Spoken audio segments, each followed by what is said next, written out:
Yo, ketemu lagi di Bokir's Vlog bersama gua Bokir. Kali ini, di episode kali ini kembali gua akan bercerita sedikit tentang kisah mistis yang gua alamin. Jadi ada beberapa cerita, tapi kali ini gua mau bercerita dulu. Sama ceritanya yaitu seputar rumah tua. Jadi rumah tua ini berada di kawasan Cikapayang. Jadi kalau orang Bandung tahu lah ya, di Dago, Taman Dago yang dulunya pom bensin, itu belakangnya namanya Jalan Cikapayang gitu. Oke, jadi rumah gue ini sebutlah temen gue ini namanya Andri. Oke, jadi dia tinggal di situ cukup lama dan rumahnya lumayan tua. Gue kalau main ke situ, yang gue sedikit merasa angker adalah begitu masuk, jadi ada garasi. Jadi gue selalu masuknya lewat garasi. Jadi gue nggak masuk lewat ruang tamu. Jadi gue masuk lewat garasi, dan di garasi itu ada suatu lorong yang cukup panjang.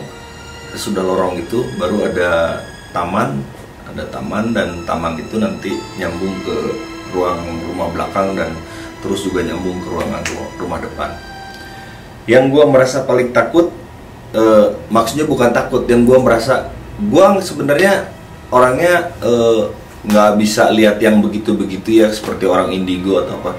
Tapi gue punya sense kalau ini di sini ada sesuatu, maksudnya ada sesuatu, ada energi lain selain energi kita manusia yang tampil gitu ya. Jadi ada energi yang ya kita bersebelahan selalu. Kalau gue percaya kita selalu bersebelahan dengan dimensi lain gitu. Jadi gue nggak pernah bilang hantu lah ya. Jadi makhluk yang tidak kasat mata, tapi kadang-kadang menampilkan, ingin memperlihatkan keberadaannya gitu. Jadi satu lorong itu dan satu lagi kamar mandinya. Gue entah kenapa kalau ke kamar mandinya juga nggak kecil, dia kamar mandinya lumayan besar ya kalau untuk ukuran kamar mandi menurut gua. Cuman ngelihat seling-seling di temboknya gitu, saluran-saluran pipanya yang berwarna kekuningan, dan lantainya yang udah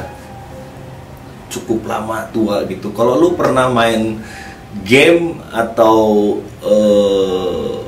permainan Silent Hill atau Resident Evil yang versi-versi lama gitu ya, nah suasananya kalau digambarkan seperti itulah gitu. Terus itu rumah keadaannya selalu kosong, dalam artian orang tuanya Andri ini kerja di luar kota, jadi Andri hanya tinggal dengan emaknya gitu, neneknya ya, emaknya. Jadi gue manggilnya emak gitu. Jadi gue sering main situ. Emaknya juga cukup baik, humble, kita selalu bertegur sapa gitu. Tapi ya gue nggak main sama emaknya, gue main sama Andrinya. Tapi biasa kalau gue datang emaknya ada, ya gue tanya gitu.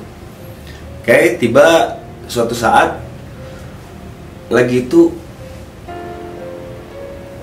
gue inget banget sekitar jam 4 sore lah gue datang ke sana dalam suasana rintik-rintik hujan. Jadi memang itu rumah nggak tahu kenapa gelap-gelap aja gitu keadaannya gitu. Dalam ruangannya pun gelap-gelap gitu, nggak pernah dinyala-nyalain lampunya gitu. Ya mungkin menghemat listrik juga gitu. Cuman kalau menurut gue jadi menambah suasana mistis di rumah itu. Cuman basicnya karena gue nggak pernah takut ya, bukan berarti gue sompral, gue nggak takut sama yang kayak begitu-begitu. Cuman suka wondering aja, jadi bertanya-tanya gitu. Oke, suatu sore gue datang. Gue kalau datang biasanya langsung aja masuk lewat garasinya gitu, lewat pintu garasinya nggak pernah dikunci. Jadi gue datang, buka gerbang, masuk lewat garasi gitu.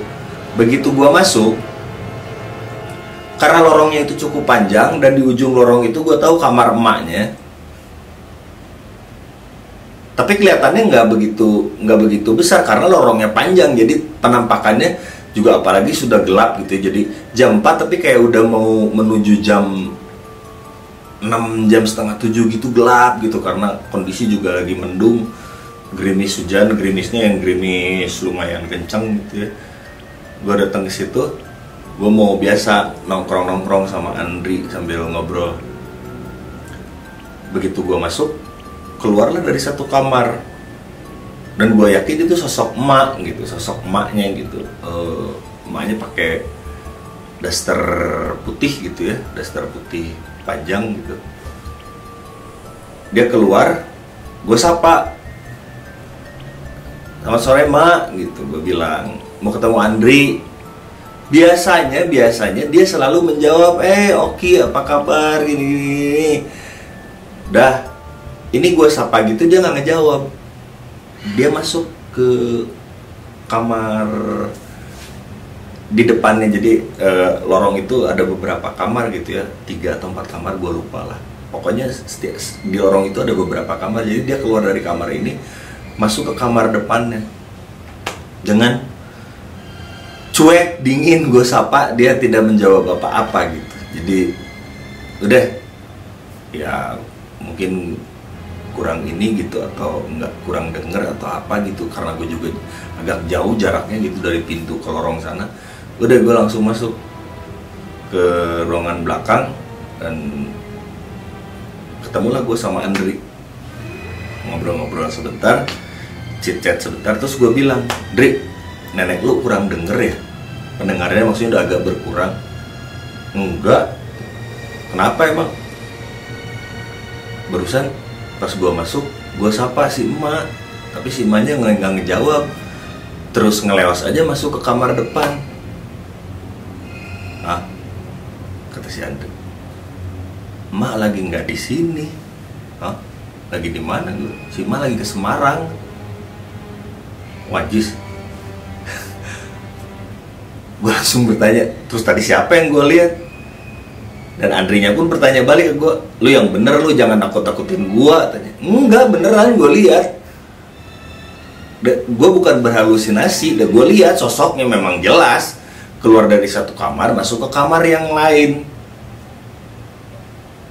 Nggak ada sih mbak lagi ke Semarang. Jadi itu siapa? Kita cek aja yuk ke kamar itu, barangkali ada siapa." Jadi Andri saat itu nggak berani, takut karena dia tinggal di rumah itu. Kalau gue memberanikan diri, gue langsung melaju ke kamar itu. Dan memang gue lihat tidak ada siapa-siapa gitu. Kamarnya emak tertata rapi gitu, kamar yang sebelahnya juga tertata rapi gitu. Udah,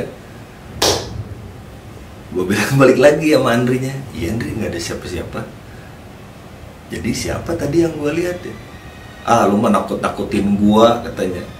"Gue sendiri nih," katanya, "nggak ada siapa-siapa. Ah, gue malam ini nggak akan tidur di rumah. Gue tidur di rumah lu aja Ki," katanya, "tidur di rumah gue," katanya. Dia takut. Udah, gue bilang gini aja, gue yang nemenin lu di sini, gue yang tidur di rumah ini. Ya bukan berharap kita tungguin nanti siapa tahu si ada lagi yang nongol atau apa gitu atau apa. Waktu kita ngobrol kayak gitu, dia punya pohon kelapa kan, tiba-tiba 2 kelapa jatuh.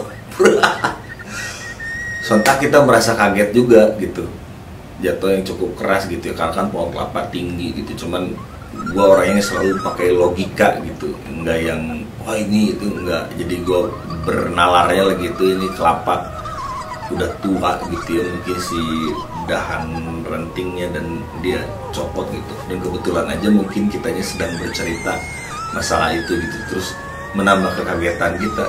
Akhirnya saya memutuskan untuk tidur di rumah itu gitu. Jadi gue bukan orang yang penakut, cuman kalau ada di suasana yang kurang enak gitu ya. Terus rumah itu memang di lampunya itu nggak ada lampu yang terang gitu, kayak lampunya yang 5 watt. Lampu 7 watt ada nggak ya? Pokoknya kayak begitulah, setiap ruangan remang-remang gitu, apalagi yang ke arah lorong gitu. Lampunya kecil gitu, pas di tamannya gelap, tamannya nggak dikasih lampu kan. Kalau zaman sekarang mah di taman dikasih lampu ya, supaya kelihatan beautiful lah, kelihatan bagus lah gitu. Ini nggak gelap-gelap semuanya. Terus gue bilang, "Dri, kenapa sih lu nggak ganti aja ini lampu yang terang-terang gitu, supaya lu agak nyaman sedikit." Jujur aja, gue kalau ke kamar mandi lu tuh yang jadi kamar mandi itu digunakan bersama tamu ya, digunakan juga buat keluarganya gitu ya. Gue ke kamar mandi lu agak-agak gimana, kata Andri, agak gimana, enggak, suasananya tua banget gitu loh, kayak apa ya, kamar mandi Alcatraz tau nggak lo, yang tempat kamar mandi penyiksaan katanya. Wah, lu mah bikin tambah gua tambah keder katanya. Sementara Andri bercerita, gue sendiri udah pengen pindah katanya dari rumah ini, cuman bokap nyokapnya tidak mau menjual. Ya mungkin itu rumah warisan lah, gue nggak tahu rumah apa gitu. Rumahnya bagus kalau di depan, cuman ya memang rumah tampilan tua lah ya. Kalau kalian yang tahu jalan Cikapayang, rumahnya rumah-rumah lama lah, rumah-rumah tua loh, rumah-rumah gede gitu. Jadi ya singkat cerita, malam itu gue tidur di situ, tapi tidak terjadi apa-apa. Cuman akhirnya kita tidur sekitar jam 3-an gitu ya, karena terlarut dalam ngobrol, dalam ini. Ceritanya untuk mengobati diri kita sendiri, sambil gue celingak-celinguk terus ke arah lorong kamar si emak itu, siapa tahu ada yang nongol atau apa gitu. Tapi nggak ada yang nongol dan nggak ada yang apa-apa gitu. Jadi gue percaya banget, jadi ada makhluk di dimensi yang lain yang mungkin dia ingin menampakkan diri, tapi dia ingin berkomunikasi dengan kita mungkin lewat caranya dia sendiri gitu. Jadi